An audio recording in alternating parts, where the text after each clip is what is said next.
This is Shel C from AltfullYours, and this video is in support of the hashtag event, hashtag thanks for watching art. This event is all about supporting and boosting the morale of small channels that have less than 1,000 subscribers and less than 4,000 hours of view in the last 12 months. These channels are being not allowed to monetize anymore starting on the 20th of February. So we want to boost them, get them some more subscribers, get them some more watch time, and so that's what this video hop is all about. You can go to the description box below the video and there will be a list of a lot more channels you can go watch in the hop. And if they're small channels, please support them by subscribing and watching their video and leaving them comments and all those type of nice things that you do to help out a YouTube channel so that they don't go under. So for this piece of art that I'm making a mixed media canvas. This is a 6x6 gallery wrapped canvas, and I'm doing some collage to start out with. I wanted texture. I wanted to crinkle up paper and collage it on there. I wanted to add some handmade papers and some tissue papers and all kinds of stuff just to get something going. When you start out a mixed media canvas, you don't always know where you're going, but collage is a great way to start. The piece that I put on at the very beginning was a piece of pattern paper from inside of a pattern, a sewing pattern, that had some ink sprays on it that I blotted up or something, and then of course handmade papers, printed tissue, and then this is a heavier paper that has some gel printing on it through a stencil. And for the heavier papers I use gel matte medium, which is a thicker type of a glue, and then for all the thinner papers I use a fluid matte medium. So I'm switching back and forth between glues. And then of course I have this brush that's been just set aside for gluing. It even has the writing glue brush on the handle at this point so that I know that that's the one that I use in all the gunk. And of course when you're done with your brush you need to clean it up by soaking it in some water and then eventually washing it out.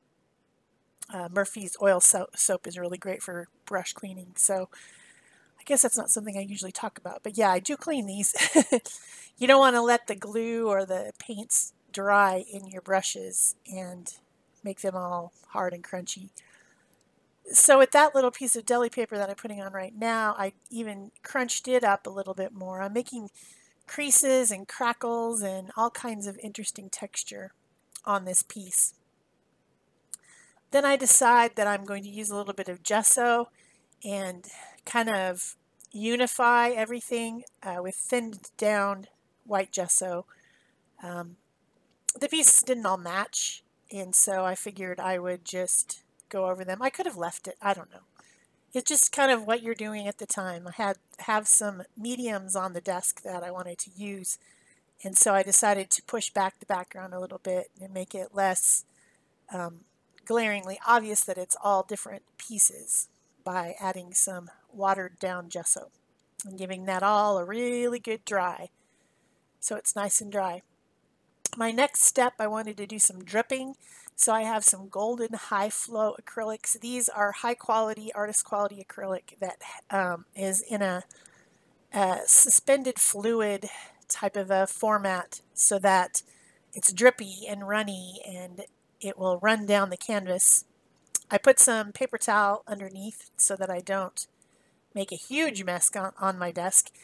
And I think the colors are green gold, phthalo green, and phthalo blue, I think. I will list all the products that I used on the project in the description box below for you to look. But I was just kind of liking these colors. The original collage had some of these colors in it, going with the teals and those type of colors, so just figured I'd continue on with that.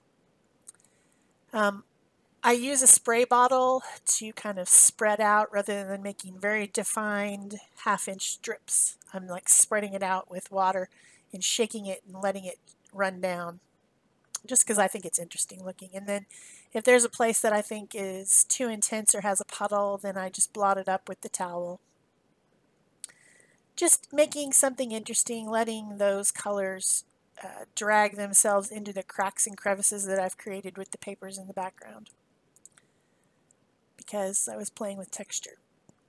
So next I have these new, the Crafters Workshop texture pastes that are metallics.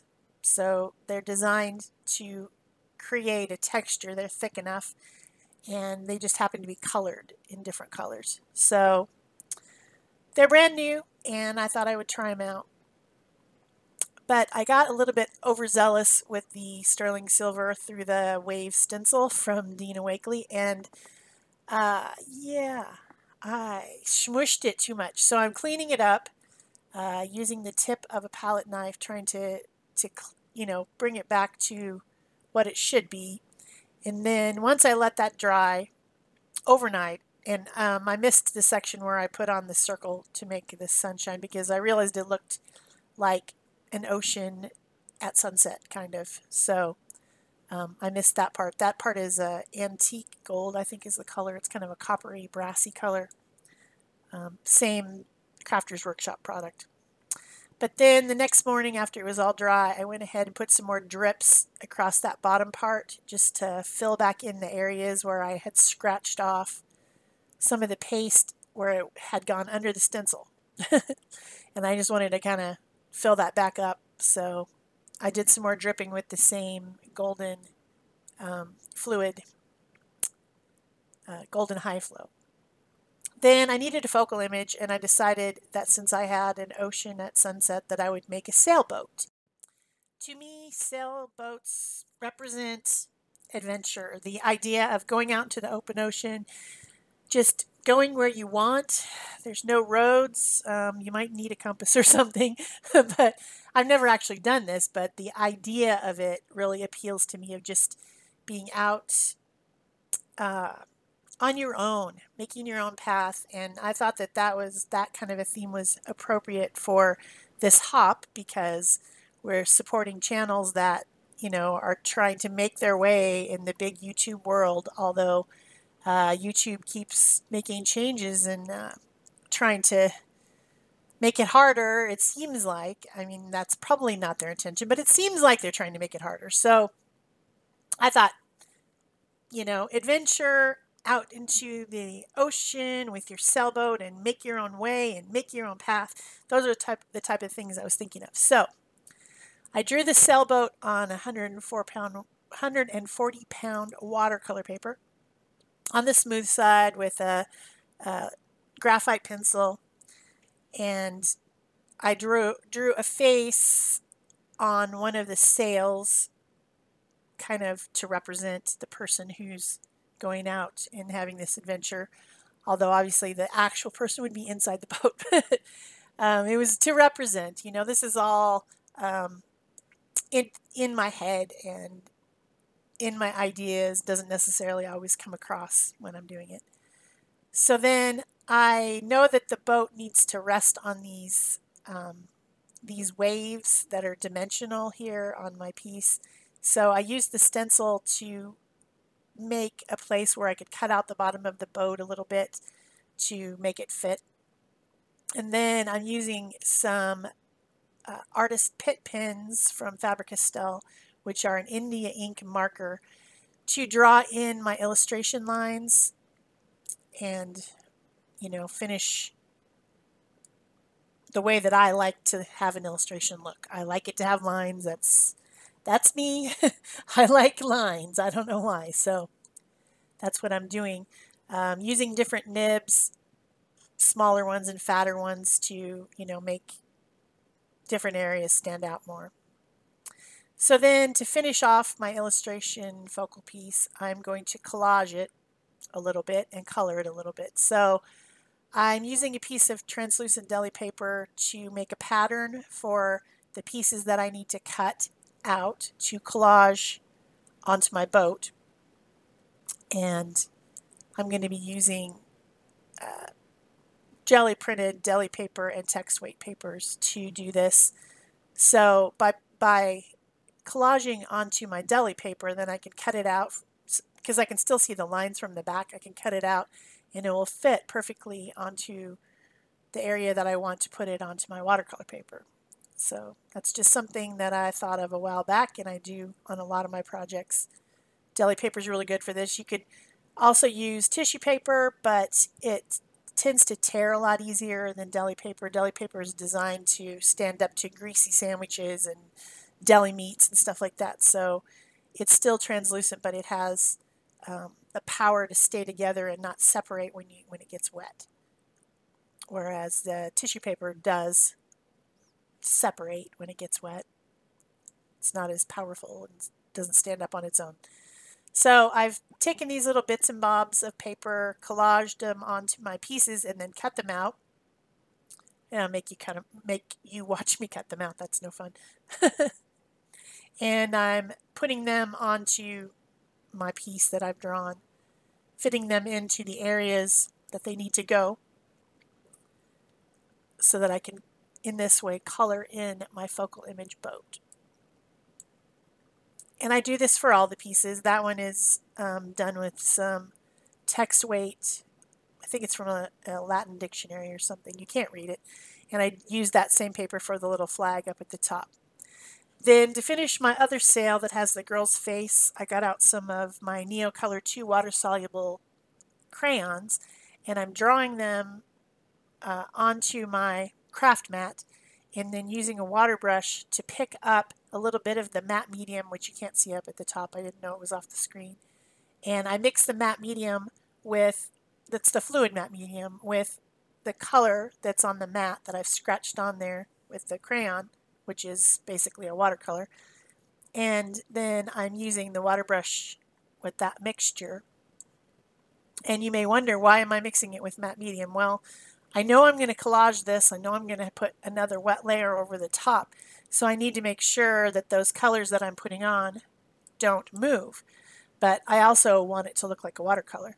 So I don't want to color it with pens or something like that. I want it to look like, you know, a lot more watery look. So this works out really well for what I want to do. So I just continue to write different colors onto my craft mat, pick it up with the water brush with the and with a little bit of matte medium mixed in, and I color in my face, hair, all that's on that other sail that I drew in earlier and traced around with very fine black lines from my illustration pins. So I hope that makes sense. I know what I'm doing. I'm not sure if anyone else does. So I generally add 3 colors in each family that are kind of coordinated. So like there's a light yellow, medium yellow, and a dark yellow for the hair, so on and so forth. I give her blue eyes and kind of blondish brownish hair because that's what I look like. We tend to use the images and colors that we are familiar with, the things that we look at in the mirror every day. I do throw an extra little coat of matte medium over that whole piece, and then I get out the thicker medium, which is the matte gel medium, and start to apply this focal image and glue it down to my canvas. Of course, my canvas is bumpy because it has all that texture on it. It's got texture paste, it's got crinkled up tissue paper, it's got layers of paint, layers of paper. So it's not the easiest thing to collage this stuff on. It's a little bit tricky. Also, cutting it out is not the easiest thing either, but you've got to do that. You have to have sharp scissors for that, and be careful about your cutting out. And I just have to make sure that enough of that thick gel medium is underneath there to fill in the space between the texture and the piece that I want to glue on. It's got to be able to fill in that space in the back so that it all sticks down well. I end up cutting the 2 pieces apart eventually because I can't get it all lined up for some reason. It was lined up when I drew it, but then when I cut it out, it didn't want to line up. So who knows why. So just making sure that there's plenty of gel matte medium on there to get everything stuck and sealed down to the piece so that it will never come off. Even if you tried to peel it off, it will never come off. It's all sealed in there. And once I have all the pieces on there, then I like to use a baby wipe to press everything down, because sometimes when you have a gluey, sticky thing, it's tacky, and when you try to press it with your fingers, it sticks to your fingers and comes back up. So a baby wipe is kind of moist without being too wet, so that it's not so wet that it dilutes the glue, but it's wet enough that it makes it not stick to your fingers when you're pressing. And then I gave it a really good dry, a long, hard dry, and then touched up the black lines around everything. And now I'm adding some white highlights with my white Posca pen and some gray shadows with a gray Pitt pen, brush pen, which helps that glued on bit blend into the background. More highlights, back and forth, until I'm happy. I hope you're enjoying this video, and if you are, please remember to give it a thumbs up and to leave me a comment. And of course, go down to the box below the video and click through all the other videos and go give them some love as well. Make sure that especially if they're a small channel, that you subscribe and watch their video all the way through without skipping, because that will help them out a lot, and that's what this video hop is about. I decided I needed some words on this small canvas, so I use a Tim Holtz Tiny Talk or Small Talk sticker. Glue that down, make sure that I put matte medium around it so that it doesn't, it's a sticker, but it's not going to stick on there permanently. I want this to be done in a permanent manner. So adding some little seagulls in the sky and shadow around the words, and then I will be done with this project. So that's it for me. Thanks. Bye-bye.